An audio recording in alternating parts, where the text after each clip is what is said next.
We have the future with us. I brought mine in my pocket. Yeah. We thought we'd start off. Do we have audio? I don't know if I have sound. Yeah. Yes, There you go. We thought we'd start off by commenting, giving our opinions, sharing our perspectives on the forecasts that you might read about the future. And, well, what we think are their strengths and weaknesses and that sort of thing. So my opinion, I'll start, is this is not something you can forecast today. Anything you read out there, anything you buy that forecasts the size of the market is, it's myth.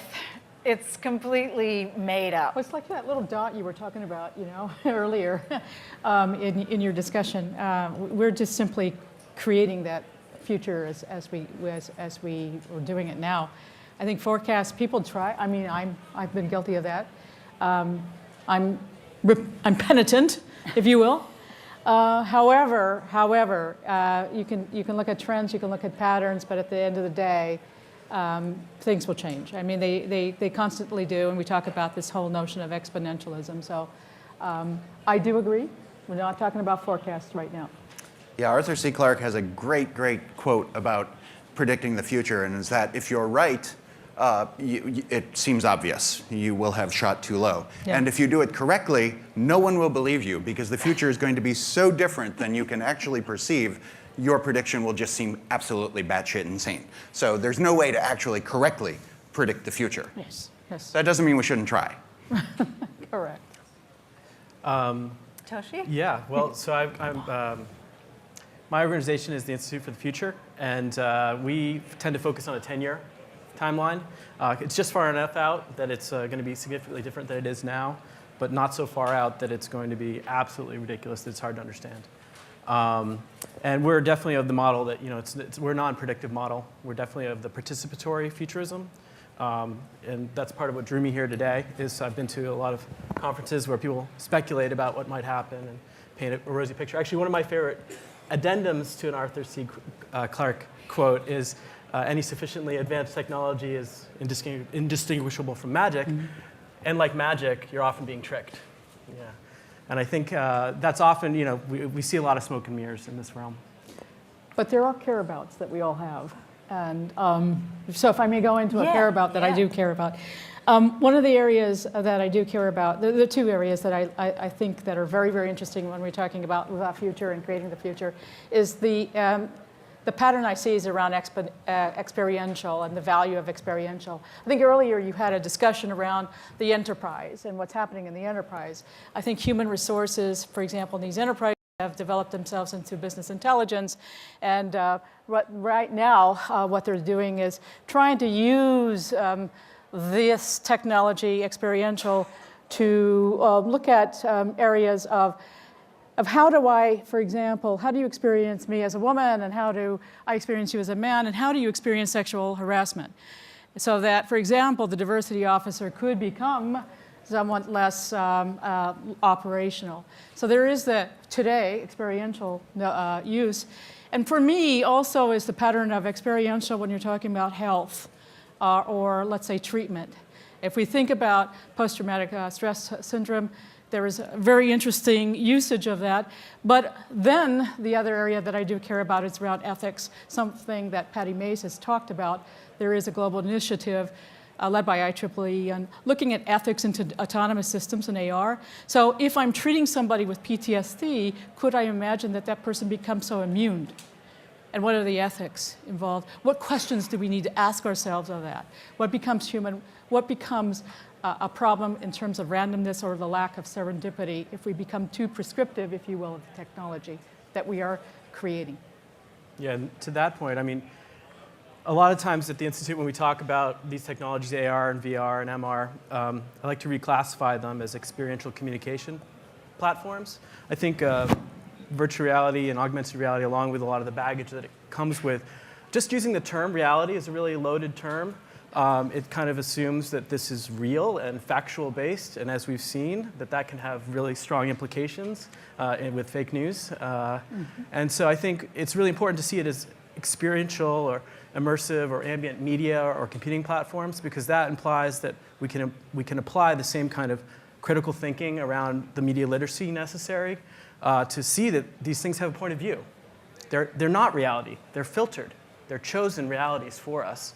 And I think that's something that is really important to think about when we get, right now we're doing a lot of fantasy data in these spaces, but as we use these for storytelling, documentarian work, journalism, it's really important to reclassify this as media. It's it has a point of view, and it's been filtered. I can riff off of that. So, it's got a point of view, it's media. I think just like with the web, we went first through the phase where the publishers were giving us content. That was sort of the web 1.0. And then we went into the phase where it democratized and everybody could put content if they wanted up on the web and social media and everything. I think something I've not heard much about, but I'm convinced is coming, is where experiences are being authored by us. So we're not just the consumers of the experiences. We are creating on the fly the assets that then other people can watch or that we might review, rewind. And this can go in many, many, many different directions. But I think giving us individuals the power to express ourselves is very, very important compared with thinking of us as just blank slates, receiving perceived or agreed wisdom.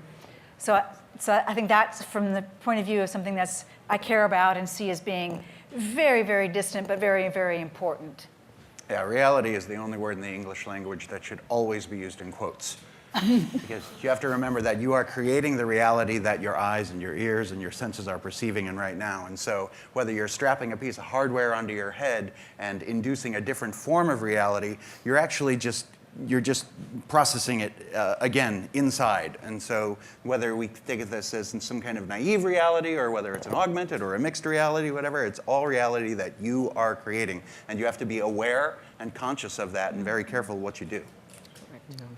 So the other notion just to pick up on what you were talking about, although I would say it's closer, is this whole notion of how I actually had an interview with somebody from El País in Spain, and he was looking at how he is using this technology to look at news and actually create news. It's more creating an experiential news. So can you imagine if people do watch CNN or whatever it is, I call CNN continuously negative news, but nonetheless, what you have now is, can you imagine being in Aleppo, right? And you are smelling the bombs, and you're smelling the flesh, and just to be a little bit more very, very descriptive, and you're actually looking and experiencing what that whole destruction and the noise around you. What kind of effect would that have on you as a global citizen? Would that actually induce you or motivate you to some sort of action yet to be defined? Right? Yeah, we talked about some of the big problems that we're still facing, and it's one of this technologies like this. Yes, it's great for enterprise. Yes, it's great for entertainment. It's not great yet for empathy. This idea that this should be an empathy platform so that you can experience what people across the globe in less privileged positions than you are going through, so that you can understand who they are. We really need to actually make this an empathy Is engine. that your research project? No, my research project is programmable synthetic hallucinations. Okay. Can Do you unpack tell. that? Can you unpack that? I realize we also didn't introduce ourselves. Yeah. So we might want to jumped do on that. Do that. Thing. So You start. I'm Novi-san. I'm a PhD student here at the Media Lab, and I work in the space of hallucinations. You're hallucinating me right now. My PhD work is in actually discovering what are the mechanics of biophysiological hallucination and then figuring out how to make them happen. I promise I am not a David Cronenberg villain. That always comes up. Yeah, LSD? I do not have, well, electroceuticals, we might call them. So emulating altered states of consciousness is well within the wheelhouse of programmable hallucinations. But you can think of it, to put it a little bit more simply, as AR without goggles. So you, again, as mentioned, your brain creates the reality. So if we just figure out how to make it create the reality we want, and how you can turn it on and turn it off. The horrible thing about schizophrenia is you can't turn it off. It's just going. However, you can think of it as the greatest rendering pipeline ever created, because it makes high detailed information, puts it spatially, looks absolutely real, and you believe it's happening and it's there, but can't turn it off. So we want to turn that around. What if it's a feature, not a bug? Put it there, that's really great. So I'm a chief technology strategist, and up until a couple of weeks ago, I was with an enterprise called Cisco. One of the areas that I really care about, and we talked about some of the areas I care about, is looking at this technology to create and gamify it, if you will, people-neutral systems, what I call PNs.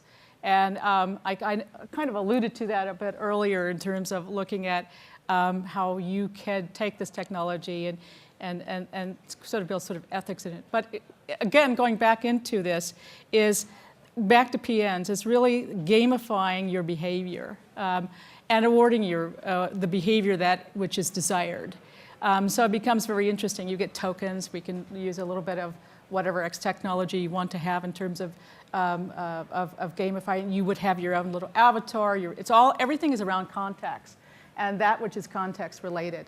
And so this becomes interesting. I actually talked about that at an open-air Airbnb event in San Francisco on June 8th, and just a little bit of a snippet, because I think that there is something to be said about creating this sort of notion of people-neutral systems, but we have to be cognizant about who are we. We all have what I call, and this gets us into this notion of biases and unconscious bias, but we have to be very, very careful about how we create, what we create, and also be prescriptive on the technology use, going back to this notion of ethics. If you follow the global IEEE, by the way, so engineering initiative that is led by, on this whole notion of ethics into autonomous systems and ARs, we are now asking our question, or AR, do robots have rights? And we have to think about what are the laws that are going to change in that area. And in mixed reality, I talked a little bit about this whole notion of serendipity and randomness, and where we actually start to exclude that. So it's very, very interesting. It's very nascent. That's why we're talking right now. But we are going to see, and we are going to be involved in how we change this whole notion of laws, how we change this whole notion of how we build something into a technology. Just as you buy a pack of cigarettes and it says, I warn you, you will get ill. We have to be really, really, really careful and really educate consumers and educate ourselves on its usage. Okay. My name's Toshi Hu. I'm the director of the Emerging Media Lab at the Institute for the Future. We're a nonprofit 50-year-old think tank in Silicon Valley focused on futures thinking. Our lab focuses on experiential communication tools and platforms. And we do a lot of hands-on, heads-in research. We're building an augmented reality exhibit for the Tech Museum in San Jose right now. But really our organization, that's really just kind of to study and to get our hands on and figure out what these things do and what the capabilities are, because we're really looking at the broader implications over long term. So as I stated, I'm looking at these things as storytelling tools. I've studied a lot of the work of Joseph Campbell, and I think a lot about kind of the function of mythology, and I'm very much of the school that storytelling is part of the value of storytelling is evolutionary human survival. And so I look at our evolving storytelling tools and what are the new affordances here, how do we update our stories with these tools, and what are the new affordances that are available to us. The ones that I'm most excited about, and people talk a lot about empathy, I think actually presence. I think in some ways empathy is a little bit more around like, I feel what you are out there, versus the presence to me is really the primary one to explore. I think when you go into VR or an AR simulation and you really you perceive something that's there and potentially it's threatening, there's something else that kicks in that other than empathy, which is self-preservation, which I think is a really interesting, and it's not just a mind experience, it's a body experience. Having spent a lot of time in AR and VR, you start to realize that your mind knows it's being tricked, your body doesn't. As you move throughout these spaces, your body believes these things have happened. So these are all affordances that we're looking at and trying to understand what kind of stories can we tell, what kind of stories might be told by other entities, how could these be used for good or bad. That's what we're looking at. And I'm Christine Perret. I'm consultant in augmented reality. I've been studying this for about 10 years. And I'm studying it, but I'm also doing a lot of listening. I think one of the things that is really important is to listen to what people's aspirations are for the technology. And I don't want to end on a downer, but the many, many challenges. My line of business is trying to move those reduce those challenges for companies and for people so that the challenges facing AR adoption don't grow bigger and they don't prevent companies from adopting. So I think that it's important to listen to use cases. There are, I think it's more than hundreds and thousands of use cases that I've heard. I don't personally embrace this killer app concept because I think AR is continuous and automatic. So I don't think that it's something where you plug in, you do the app, you do the experience, and then you unplug and go away. I think it's something much more like breathing. That is as you move through your world, your life, you have different levels of experience that are brought to you. But again, a lot of my work is on the problems and the challenges that people face, and this is about they're very real problems for today, and this is a panel about the future. So I don't think we need to. I still want to go back to this hallucination. Yeah, hallucination sounds great. Don't we all want to go back to hallucination? I tell you, I mean, it's about really, but I mean, it is true. I mean, the reality. What is reality? We're, and people are talking. I mean, if you look at Ray Kurzweil and this whole notion of singularity, and this whole notion about we are now virtual entities, or we become virtual entities, or as Elon Musk said, perhaps are we just living in something that is virtual? I think that's something that is yet to be, yet to be decided.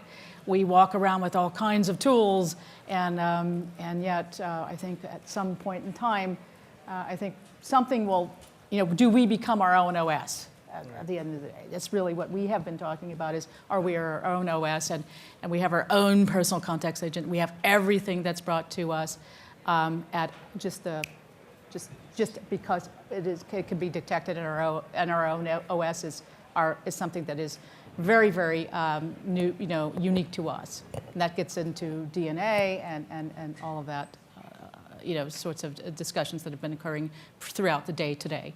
So. What becomes your own legacy? What becomes, if you want to call it your legacy, where you just boot yourself up, but maybe you don't have a body that we are familiar with. Those are the types of discussions that we've been having in the past couple of years. So my background is an exhibit designer and a filmmaker and experience designer. And so looking at how do you tell stories in these new formats, I did a lot of dome films, so I'd done a lot of immersive experiences, and they're very different, because you're, often you're creating environments and objects and things in these spaces. And I think a friend of mine said something that I think is really true. The industry is trying to basically adopt a lot of the mindset from cinema, but really these technologies, both AR and VR, are more in the realm of theater and architecture. And the last one I've added, and I think Dan would probably agree with me, is the shamanistic journey. Mm-hmm. And I don't mean in taking drugs. I mean in the process, again, of like starting in the natural world, traveling to a special world, receiving some special information or tool, and then how do you come back? And so when I look at that mode, I see, well, what are the elements of that kind of experience? Well, there's a guide. right? And so a lot of the experiences I've seen in the virtual and augmented space that work really well is when there's a guide.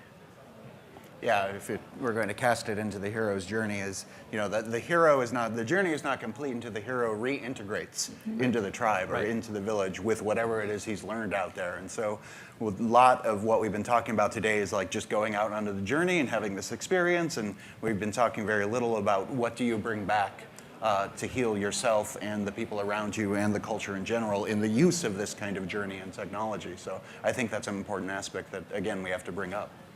And also even just preparing people. So in the experience design isn't just when someone puts a device up to their face or holds it out. It's how do you onboard people?